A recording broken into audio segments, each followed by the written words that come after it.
la ministra de Educación, Carla Hananía de Varela. Bienvenida. Muy buenas noches, Astrid. Buenas noches a nuestros televidentes que nos sintonizan esta noche. Bueno, hoy ha sido un día bastante ocupado para ustedes porque 5.200 estudiantes desde parvularia hasta bachillerato arrancaron el año lectivo. Así es, Astrid. El 1 de febrero, pues esta ha sido la primera semana, inicia un año escolar muy importante para nuestro país. Es el año en que vamos a cerrar la brecha digital y vamos a fortalecer toda nuestra oferta multimodal, o sea, las diferentes plataformas que estamos poniendo a disposición, con las cuales estamos evitando contagios y estamos salvando vidas. Bueno, y este año, al igual que la mayor parte del año anterior, pues continuará de forma virtual y el Ministerio de Educación pues ha tenido ese gran reto, ¿verdad?, que es digitalizar toda su oferta educativa. Así es. Cuando nosotros hablamos de educación multimodal, Astrid, estamos hablando de un complejo conjunto de factores que hacen posible la continuidad educativa en un marco de pandemia. ¿Qué quiere decir esto? Cuando usted escucha que el gobierno de la República va a entregar una computadora a cada niño, este es un tema verdaderamente histórico, es un elemento tan importante, pero la computadora por sí misma, ella sola, tal como ha sido tratada en administraciones anteriores, no significa una oferta integral para los alumnos. La computadora está amarrada y está integrada a una oferta curricular, a una formación continua del personal docente, y está amarrada también al tema del cierre de la brecha de conectividad. Todo eso va junto. La computadora forma parte de toda esta oferta multiplataforma y multimodal que estamos poniendo a la disposición de todo el sector privado, de todo el sector público y del sector privado, puesto que esto lo estamos complementando con los libros de texto, de matemáticas, de lengua, de lenguaje este año, que también estamos poniendo a la disposición de los padres de familia del sector privado que así lo necesiten. Lo que estamos haciendo es pensando en las necesidades de las familias. Muchas familias, aunque tengan a sus hijos en el sector privado, en colegios privados, han tenido una disminución en sus ingresos y estamos poniendo a la disposición estos libros para poder ayudar en sus economías. Bueno, y a propósito de esta oferta de enseñanza multimodal y a propósito del tema de estas herramientas tan valiosas que son las computadoras, estaba leyendo por ahí que había un tema de demanda muy alta a nivel global y por eso es que se va a realizar en fases la entrega de estas computadoras a los estudiantes. Es correcto. En este momento todos los sectores educativos del mundo están comprando computadoras, puesto que no es solamente El Salvador quien está pasando por una pandemia y que ha tenido que cerrar las clases, ha tenido que suspender las clases presenciales. La mayor parte de los alumnos en el mundo están recibiendo clases de manera virtual, lo que significa hacer uso de las tecnologías. Es importante también tomar en cuenta que esta misma semana pusimos a la disposición una nueva herramienta para los alumnos del sector público, pero también del privado, que es la radio, la franja en radio que llamamos Aprendamos en Casa con la Radio. Ahora tenemos la franja educativa de Canal 10, la franja de Radio Nacional Aprendamos en Casa con la Radio, las guías impresas, que este año las vamos a aumentar en número y en calidad, puesto que el año pasado, cuando llegó la pandemia, tuvimos que echar mano de los recursos que teníamos en ese momento para imprimir esa gran cantidad de guías. En un momento dado llegamos a imprimir 350,000 guías para todos aquellos niños que no tienen conectividad o no tienen algún dispositivo para seguir estudiando de manera virtual. Ministra, a propósito de esa oferta educativa a través de las distintas plataformas, televisión, radio, nuestra producción nos ha preparado la siguiente nota, vamos a verla y luego comentamos. Adelante. El lunes vamos a ampliar los contenidos educativos radiales para todos los niveles educativos, desde primer grado hasta segundo año de bachillerato. Con esa novedad, el gobierno da luz verde al regreso a clases de todo el alumnado del sector público. Aprendamos en casa con la radio se unirá a las plataformas virtuales que funcionaron desde el 2020. Los niños y los jóvenes del país tengan la oportunidad de contar con algún material. Y por eso se han desarrollado todas las plataformas en internet, en televisión, guías impresas, y ahora se lanza y se inaugura, digamos, los programas de radio. En Radio El Salvador 96.9 FM se transmitirá el contenido para que desde casa siga la educación sin necesidad de exponerse al COVID-19. El día lunes veremos matemáticas, el día martes ciencia, salud y medio ambiente, el jueves lenguaje y literatura y el viernes estudios sociales y cívica. La educación no se convierte en una obligación para los niños de sentarse y de agarrar un libro, sino que sea aprender viviendo. Por el momento, ni públicos ni privados regresarán a los salones de clases, hasta nuevo aviso del Ministerio de Salud al de Educación. Adela doña Ana comiendo perejil. Hola David. Hola María. Wendy Hernández, Noticiero El Salvador. Bueno, esa es una de tantas herramientas que se han desarrollado para poder brindar esa continuidad a la comunidad educativa. Sin duda que son esfuerzos titánicos los que se han hecho. Claro, Astrid, porque se trata de una cantidad de alumnos considerable del sector público. Pues estamos hablando de más de 1 millón de alumnos del sector público. Y a propósito del 1 millón de alumnos del sector público, hay algo adicional que vamos a comenzar a entregar esta semana, que son las cuentas de Google Classroom. Okay. Este es un esfuerzo que hemos hecho con la Secretaría de Innovación, de la mano con toda la formación a los docentes en el uso de esa plataforma. Y hemos escogido esa plataforma precisamente porque brinda una seguridad a los alumnos en términos de protegerles contra el ciberbullying, pero además por su diversidad, por su flexibilidad y aplicación al sector educativo. Es una plataforma hecha para educación. Entonces, todos los alumnos del sector público van a tener una cuenta de Google Classroom. Estamos hablando de una entrega de más de 1 millón de cuentas. ¿Cómo protege Google Classroom contra el ciberbullying o el acoso cibernético? Bueno, tiene aplicaciones específicas, está diseñada para eso, para no permitir, porque no es una aplicación, no es una plataforma abierta como las demás. Es una plataforma diseñada para el estudiante, para el maestro, por eso se llama Google Classroom, porque es un aula virtual. Y esa aula virtual tiene diferentes herramientas, todas herramientas necesarias para que un profesor pueda crear una clase virtual desde donde él esté y los alumnos puedan entrar a la clase. Por conversar un poco más sobre este programa que se llama Mi Nueva Escuela, que es un programa que va, sin duda alguna, a cambiar el sistema educativo del país. Cuénteme. Mi Nueva Escuela, Astrid, es un nuevo paradigma en educación. Nosotros estamos acostumbrados aquí a ver una escuela con aulas cerradas, con poca ventilación, unas detrás de las otras, sin estándares. Cuando llegamos nosotros al Ministerio de Educación nos dimos cuenta que si bien habían ciertos estándares para la construcción en educación, estas no se respetaban y eran estándares o son estándares ya desfasados. La infraestructura en educación es una infraestructura diferente, es una infraestructura que tiene que estar diseñada y pensada para facilitar la enseñanza y el aprendizaje. Mi Nueva Escuela se adapta y ha sido diseñada para eso. Además, ha sido diseñada para que la comunidad se integre, la comunidad educativa participe, tenga actividades que hacer dentro del centro educativo.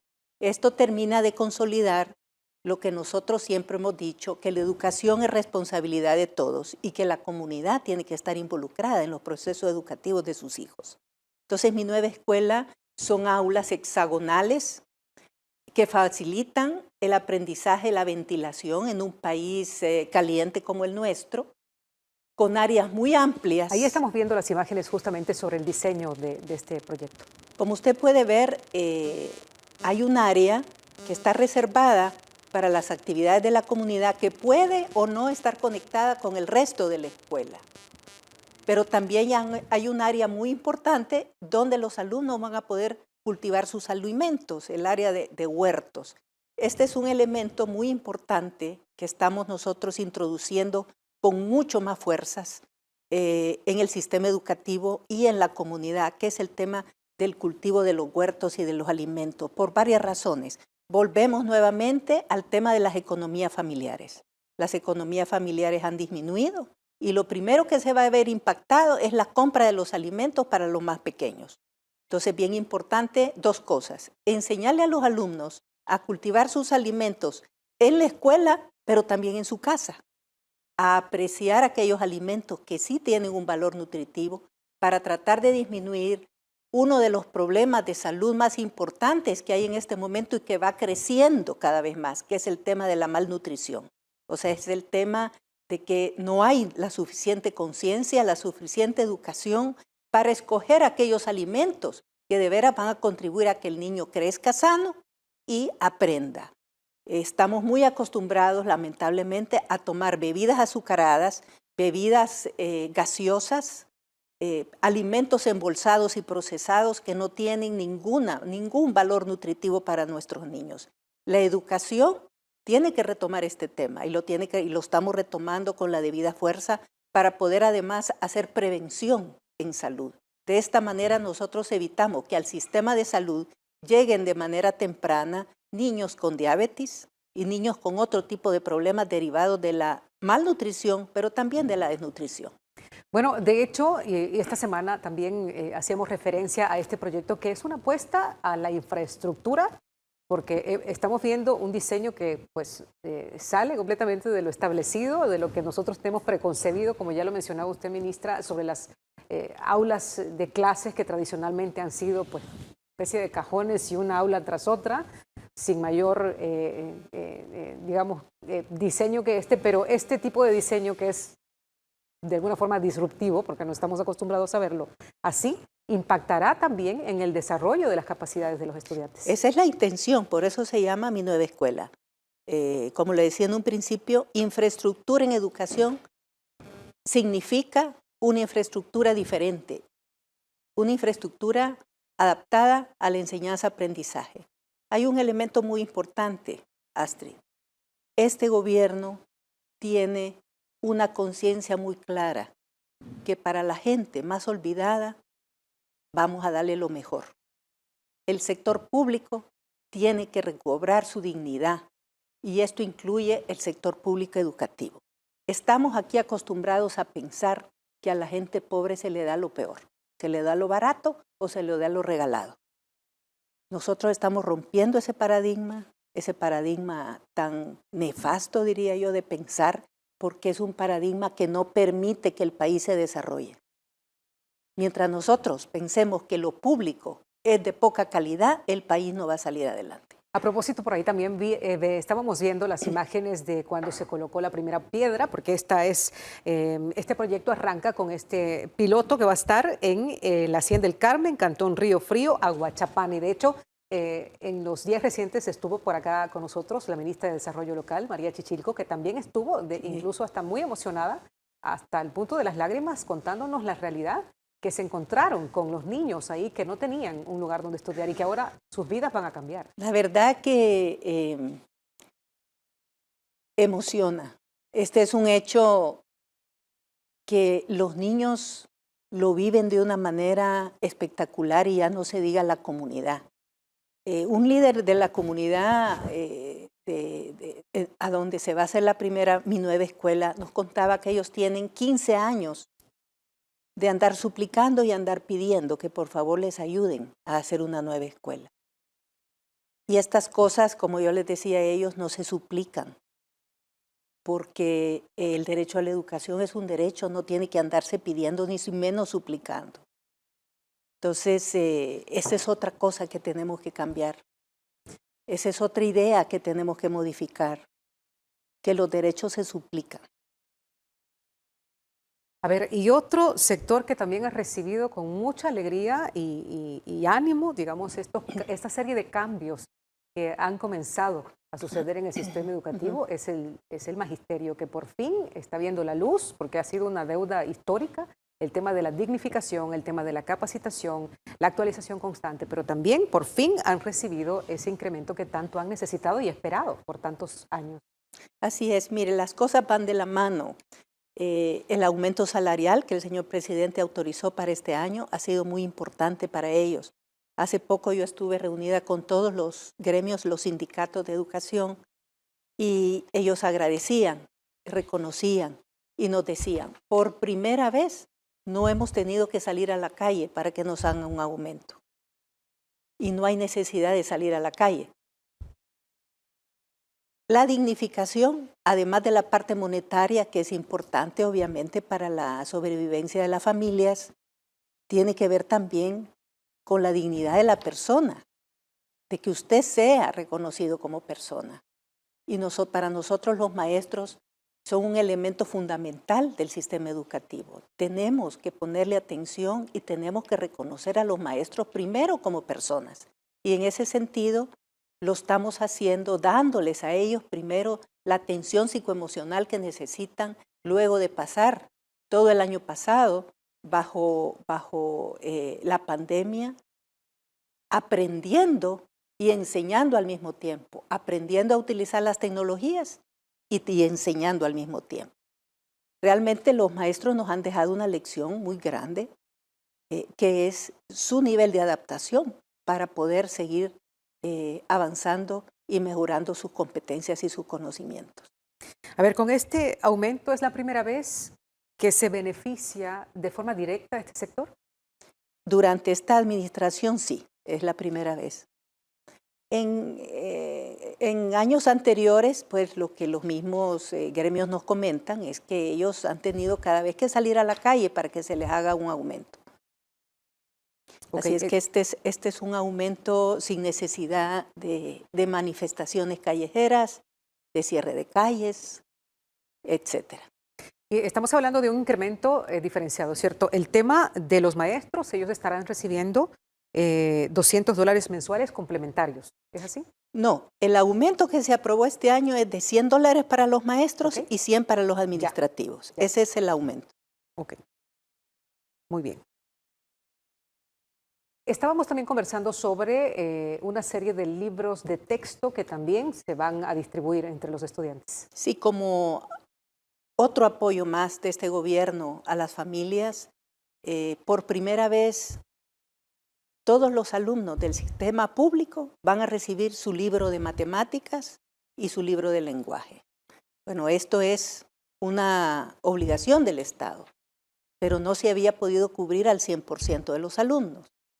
Pero además, esos libros de texto, que son libros de texto de alto nivel, de primera calidad, están siendo puestos a la disposición de las familias del sector privado que así lo requieran, que tengan esa necesidad y que consideren pues que sus economías no dan para comprar todos los libros. Quiero también contarle que el libro de matemáticas, la metodología de matemáticas nuestra que se llama ESMATE, que lleva varios libros, el libro de texto, el libro de ejercicios, el libro del profesor, ha sido solicitado, fue solicitado por el Sistema de Educación de Panamá. Okay. O sea, Panamá utiliza nuestro método y nuestro libro de texto. Con todo orgullo decimos que la calidad de nuestros libros de matemáticas, que ha sido una colaboración muy importante de la cooperación japonesa, de JICA, lo tiene el sistema educativo de Panamá. Tiene la calidad para ser exportado a otros países y con mucho orgullo nosotros lo ponemos a la disposición de todo el sector privado. Ahí tenemos las imágenes, ministra. De hecho, así es. Bueno, y conversando un poquito más acerca de este material, ¿a cuánto ha ascendido la inversión que se ha hecho, ministra, para poder acercarle a los estudiantes todo este material educativo? Solamente en los libros se han invertido alrededor de $3 millones y haciendo un buen uso de los fondos vamos a tener suficiente para el sector privado que lo requiera. A ver, para desde la primera infancia hasta segundo año de bachillerato. Sí, hay libros para primera infancia que son libros maravillosos, que se han trabajado con el despacho de la primera dama, con el Ministerio de Cultura y nuestra dirección de primera infancia. Son libros que nunca se habían elaborado de esa manera, con materiales totalmente autóctonos, que sirven para que el niño desde sus primeros años comience a desarrollar ese sentido táctil de los materiales. También hay un libro para los más grandecitos, que es Crecer Leyendo, que es uno de los libros más bonitos que yo he visto, más apropiados. Recuerde que nuestra primera dama es una persona especialista y formada en el tema de primera infancia, y ella ha estado directamente, de manera personal, supervisando el diseño de esos libros. De hecho, es la primera vez que vemos a un gobierno preocupado específicamente por el tema de la primera infancia. Ya lo hacía mención usted, ministra. También vimos hace un par de días a la primera dama de la República presentando, ¿no?, este proyecto. Ella ha presentado la política de primera infancia. En todo país, la política de primera infancia es una política fundamental, porque todo se define y se decide en los primeros 7 años de vida. Y nuestra primera dama está muy consciente de eso, puesto que ella trabaja en eso, y es su especialidad. Ella sabe muy bien la inversión, el impacto que tiene, todo el esfuerzo y toda la inversión que se haga en los primeros 7 años de vida, incluyendo el embarazo. Por eso es que esta política va a ser una política que la vamos a desarrollar básicamente con el Ministerio de Salud y el Ministerio de Educación, puesto que tenemos que tomar a ese niño, empezarlo a tratar, empezarlo a atender desde el vientre de la madre. Este material educativo también abarca a los docentes, ¿cierto? Claro, como le explicaba yo, matemáticas tiene el libro de la guía del maestro, pero además en este momento usted ya los puede encontrar en la página web del ministerio. Si usted necesita trabajar con ellos, ellos están ya allí. Prontamente, en los próximos días, vamos a hacer la entrega en físico de los libros de texto. Perfecto. Bueno, se nos ha terminado el tiempo. Ministra, muchísimas gracias por habernos acompañado. A usted, Astrid, ha sido un gusto.